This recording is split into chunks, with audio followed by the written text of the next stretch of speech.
Welcome back, everyone, to another episode of BBP News. I'm Nicholas Rod. Chris Baker's here with me, and we are back for another Monday morning episode. Chris, get us started with some weather for the start of the week.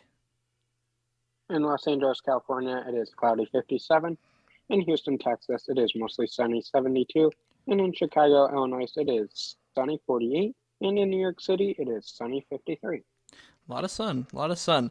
That's in contrast to what we had over here during the weekend. And obviously, some of that's to follow. But I don't know about you, Chris, but the storm that we got here on Saturday night was both a little nerve-wracking, but kind of fun to watch and experience. Due to unforeseen circumstances, Nick, I slept through the majority of it. Mm-hmm. But the parts that I did see, I saw a shovel fly by my bedroom window, and I thought the siding on the pool house was gonna rattle right off.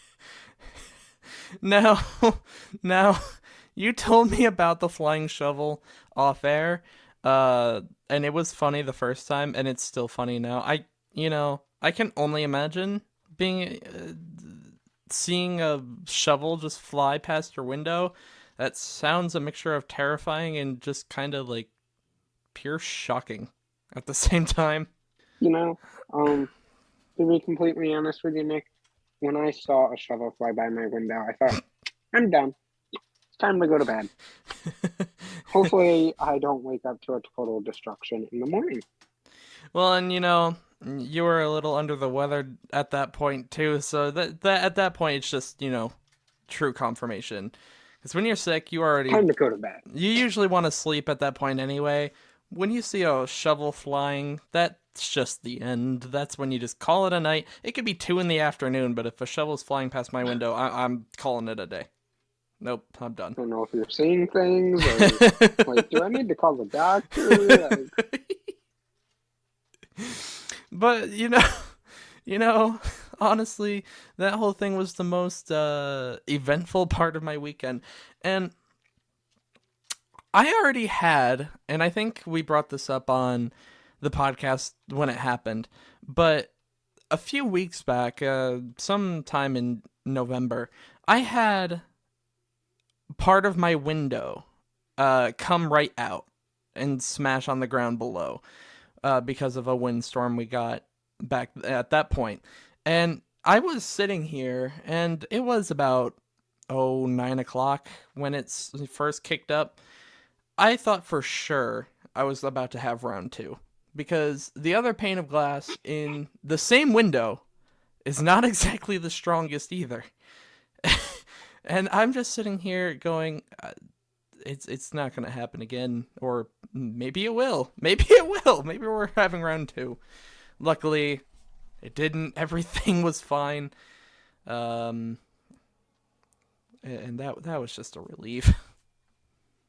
See, I wasn't worried about windows smashing or anything, because last year we made the investment to replace all the windows in the house, and those windows are very sturdy. So that was one thing I wasn't worried about.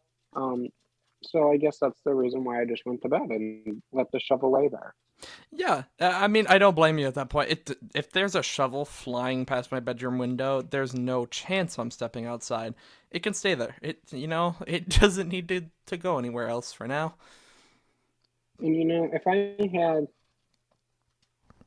old 40-year-old windows like your house does, most likely, I would not be like, I'm just gonna go to bed next to the window that's right by my head. Well, and that's the thing too, right? Is I'm sitting here at the desk working on some stuff for the podcast around the time that it kicked up, and I just kind of look over, I take my headphones off, and I just hear the wind kicking up. I hear the rain streaming down. I'm like, I'm walking away. I don't have the nerve for this. I can just picture you slowly taking off your headphones and looking at the window thinking, that's enough for now, placing headphones on desk, walking away. That's pretty much exactly what happened too. And I just called it a day. I'm like, we can worry about everything else tomorrow. You know, like, if I'm not in this room, the window won't shatter. Yeah, yeah. No, and luckily everything was okay though. Nothing broke, nothing shattered. I think the one thing that It's helped because you walked away. is because I walked away. Yeah, yeah. That's how the Uh, logic of a storm works. you know, the one factor that I think helped was that it was a west wind. If it had been from the east, I think it would have. It might have been a day or a night, I guess. But oi, oi, oi, oi. I would have had a great story here when I woke up this morning. Yeah, yeah, no doubt about that. But And I would, if something that ever happens to you, Nick, just send me messages in real time, so I get to experience that wonderfulness with you. you know what? I'll do Just even better. probably 10 hours later. I'll do even better. I'll record it all and we'll share it right here. Oh, I was thinking you were going to say you were going to call me, and I would say, don't do that. Because you wake me up. I'm like a baby, very grumpy. No, I'll record it and we'll share it right here. But But speaking of storms, there was yeah. an area that got a much worse storm than us. Saturday morning, there was a historic storm that touched down in 6 different states that carved a path of destruction more than 300 miles long. At least 100 people are dead, with officials fearing that count could increase even more in the coming days and hours. One of the hardest hit places was Mansfield, Kentucky. A tornado there flattened a candle factory that had at least 110 workers inside, and rescue crews are still combing through the rubble for survivors. And President Biden spoke Saturday evening. The federal government will do everything it can possibly do to help. I want folks in all these states to know we're going to get through this. We're going to get through this together, and the federal government is not going to walk away. This is one of those times when we aren't Democrats or Republicans. Sounds like hyperbole, but it's real. We're all Americans. At least 8 other people are dead in Illinois, Tennessee, and Arkansas. President Biden signed an emergency declaration earlier in the day on Saturday. President Biden said Sunday that the federal rescue teams and support are already on their way. He also added that once it wouldn't create a disturbance from the recovery, he would be visiting the area. 1 year ago on Saturday, the FDA gave emergency use authorization for the first COVID-19 Pfizer shot, and 1 year later, cases are again skyrocketing in the United States as scientists learn more about the Omicron variant. The CDC now says Omicron arrived in the United States as early as November 15th, and that is more than 2 weeks before what is believed as the first confirmed case in California. CDC has been actively addressing and evaluating the Omicron variant and working with state and local jurisdictions to understand its spread. Across the United States, it's the Delta variant that is dominating, with cases up 37.3% from last week, and cases are up in 44 states.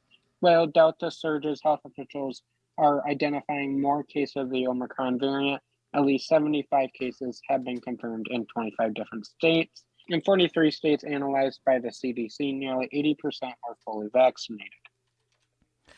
In the Northeast, new daily cases are up 12% and hospitalizations are on the rise as well. New York Governor Kathy Hochul issued a statewide mask mandate starting today through January 15th. The mask mandate is for all indoor spaces unless the business has a vaccine mandate. Time of uncertainty, and we could either plateau here or our cases could escalate beyond control. In Connecticut, hospitalizations have skyrocketed 81.5% over the past 2 weeks. Healthcare professionals are saying that the cases they are seeing right now are predominantly younger people on average compared to a year ago. Transitioning over to Capitol Hill, not one but 2 pieces of legislation passed the Senate Thursday night that you will want to know about. One of them has to do with the OSHA vaccine mandate, and the other has to do with the debt ceiling.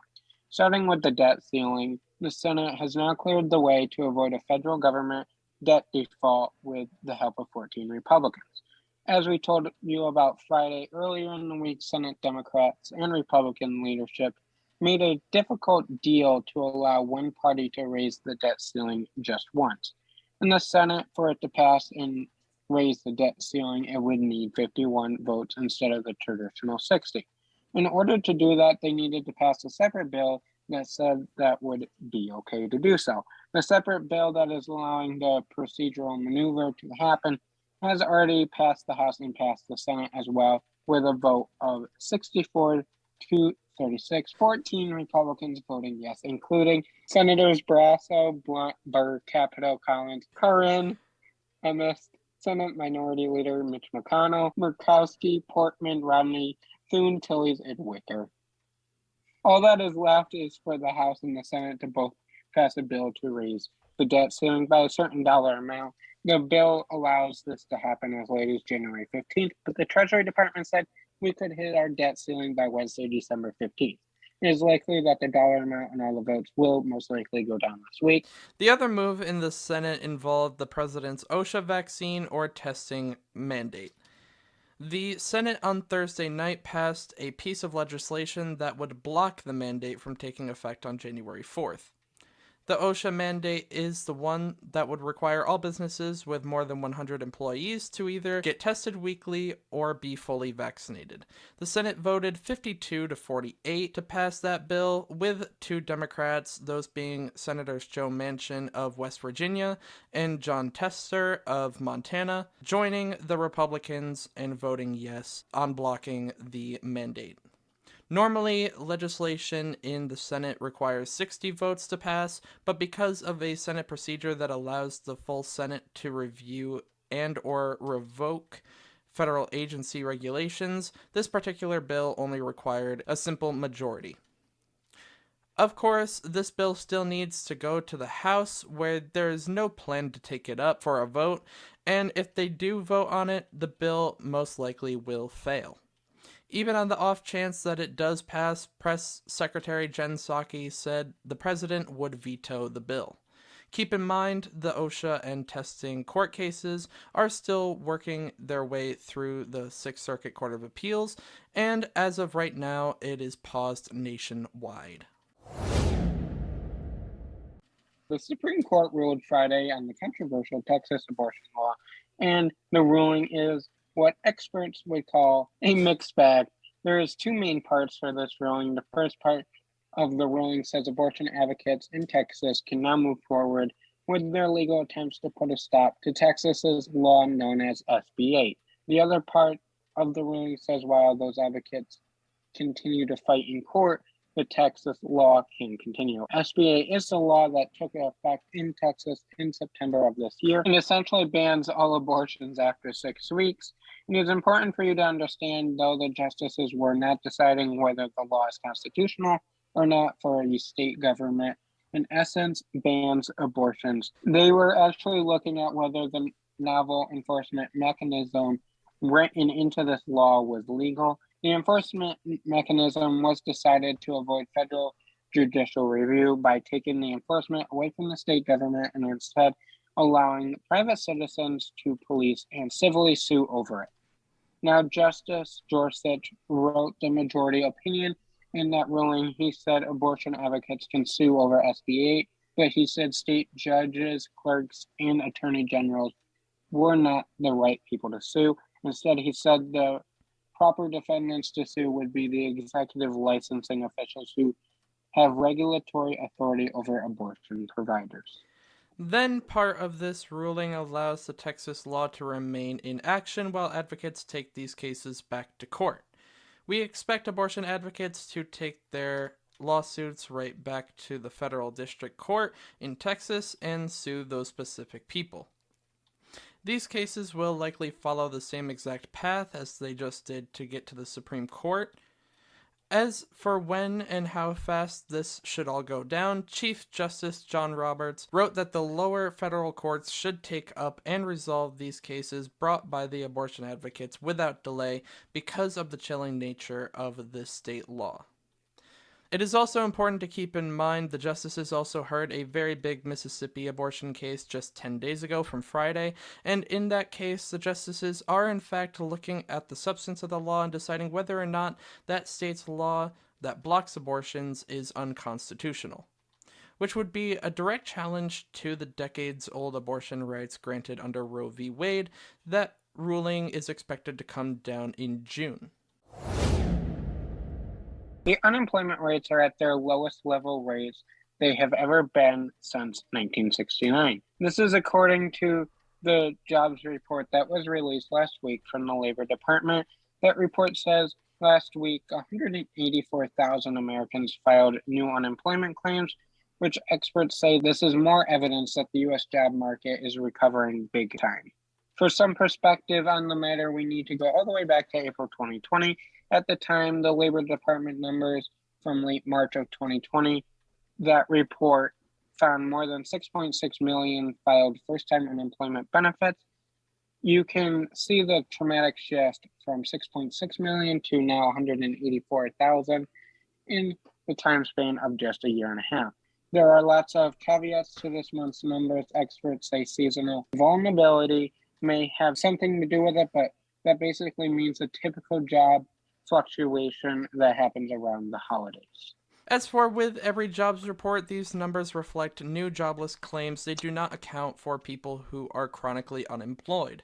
When you take into account the 4-week moving average, which smooths out the week-to-week ups and downs, last week's numbers look a little more like just over 219,000 Americans who filed new unemployment claims. Even if you prefer that number over the first one we discussed, it is still the lowest unemployment since March of 2020. It actually matches unemployment rates we were seeing in 2018. Another report came out this week saying in the month of October, 4.2 million people quit their jobs. In the month of September, 4.4 million people quit. And in August, 4.3 million quit their jobs. Those numbers are record highs. If you are asking yourself how so many people are quitting but unemployment is so low, you need to understand that if you quit your job, you are not eligible to collect unemployment, so you wouldn't be included in that report.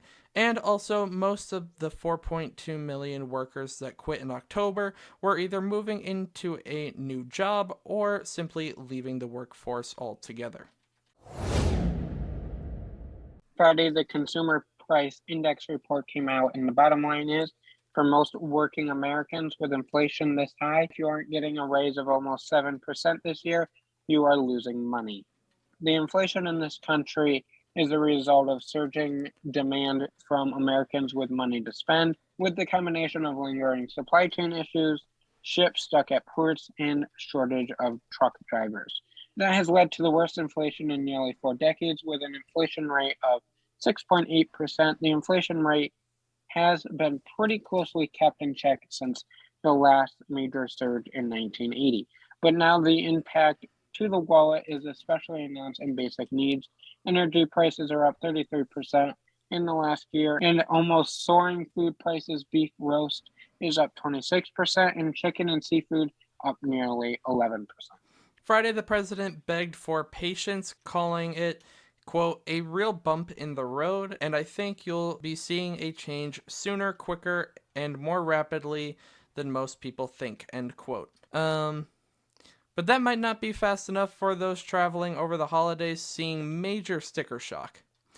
Fuel prices are up 58%, hotel rates are up 25.5%, and car rentals are up 37.2%. Experts say this will go on for another year and should die out by November of next year. Experts say companies are also inflating prices through drip pricing, and that's where companies add a bunch of fees and surge charges to the bill so they can still advertise lower prices and not scare away consumers. Getting into rapid news, a Delta flight diverted to Oklahoma City after a passenger allegedly assaulted flight attendants and air marshals. And Josh Duggar has been convicted of one charge of possession of child pornography and one charge of receipt of child pornography, and he is facing up to 20 years in prison. For more information, Chris has an article out on Medium right now. Go check that out, like I said, if you want more info. Nick, this is my favorite time of a Monday. The only thing I like about Mondays, and that is your good news. What do you have for us for this good news on this wonderful Monday morning? Okay, so, normally we get to this point and I have one good news story for you guys, but this morning I have two. And the first one I have is just really touching. Whoa, you're spoiling us, okay? Yeah. I wanted to include the first one I had found. There was one that came up a little last minute that just had to be included, so we're throwing them both in here. A little extra dose of good news for you guys. So the first story comes from an American Airlines flight, and this one's just unbelievably touching. During a flight, the pilot of the plane got on the intercom and paid tribute to a fallen soldier. And instead of me trying to explain it or break it down or anything like that, let's just listen to the audio of this one and see how, just see the entire effect of it all. Is there anybody on board that has worked, served in the military, or is currently in the military? Can you raise your hand, please? Everybody that's sitting next to that person, can you thank them for me? The special announcement, Thank you, is we have an extra person on board, but he's not in a seat. He's underneath the aircraft. His name is Lieutenant Commander Daniel Nin. He was serving for us up in the New England states, and we're taking him to Raleigh-Durham so he can be laid to rest by his mother and survived by his 8-year-old son, Will. I wondered if you could join me in a moment of silence.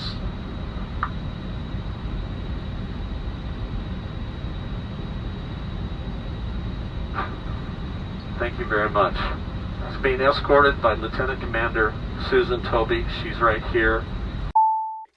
Nick, I'm hearing this audio for the first time, like everyone else, so when he said underneath this aircraft, your heart instantly sinks, and I would be lying if I said I didn't tear up a little bit. Yeah, the moment that he said that, it was just, at first it was a little bit confusing because he said there was one extra passenger without a seat, and then, yeah, like you said, he says under the aircraft, and, well, there goes the emotions, they're flowing. It's just so heavy but so touching all at the same time.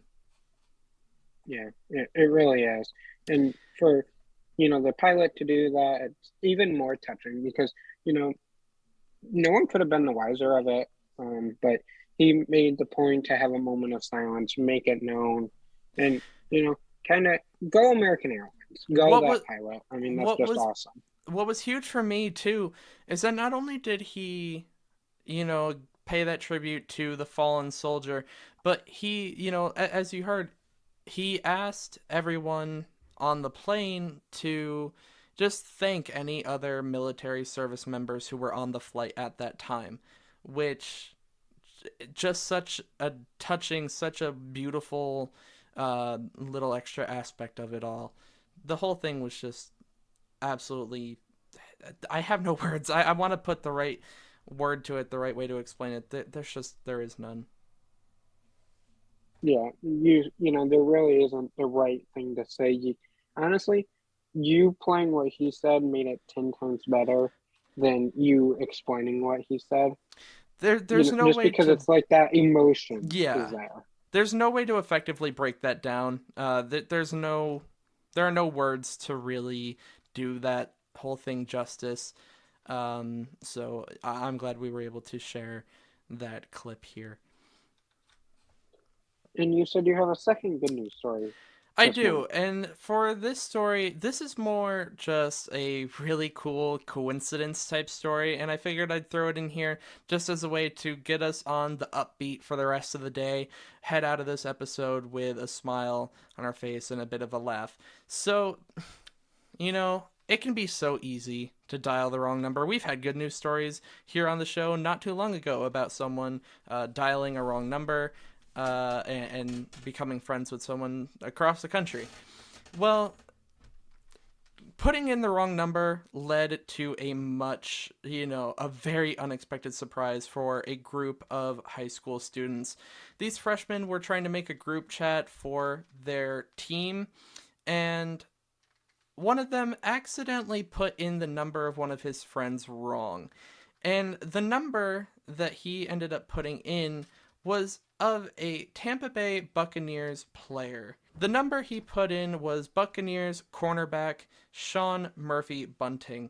And the story got crazy when they actually got on a FaceTime call with him.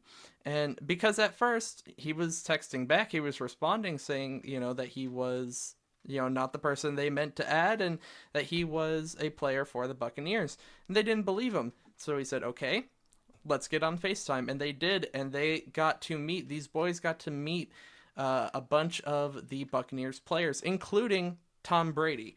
Tom Brady actually came onto the call and said hello to everyone, and just just an absolutely insane moment for these kids by accidentally putting in a single wrong digit.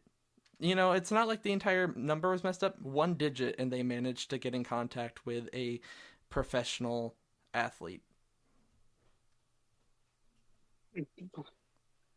When you first said wrong number, I was ready to say, Nick, you already told us this story. And then Tom Brady, huh? Tom Brady. Got to talk to Tom Brady from one digit. Oh, Got it. I wish I had that kind of luck. I don't know. Text Chris, some celebrities. Text. I don't know about you, Chris. Maybe I could even text Nick. I mean, yeah, I don't know about you, Chris, but I've dialed and texted some wrong numbers before, and I've never spoken to anyone famous. I've never spoken to any celebrities in that time. In fact, every time it happens, it's just oh my god, I'm so sorry. I didn't mean to bother you. Have a nice day. To some random person. Nick, just think. One of those times you could have accidentally said that to Oprah Winfrey and never be the wiser of it. Evidently. I couldn't imagine being a freshman just trying to make a group chat for your team and for your friends, and all of a sudden contact a Buccaneers player and to meet Tom Brady over FaceTime. That just doesn't happen. If I accidentally did that, I would also accidentally save that number to my contact. That's an experience, though, they'll never forget. Are you kidding me? No way. No way they're ever forgetting that. And I would never forget that phone number either. Could you imagine trying to tell the rest of your classmates that actually happened? And just trying to your FaceTime moment. I couldn't imagine being in those kids' shoes, and whew, lucky them. I'm kind of jealous. Yeah. No kidding. How right? does one do this? Why don't I have this kind of luck, Nick? I know.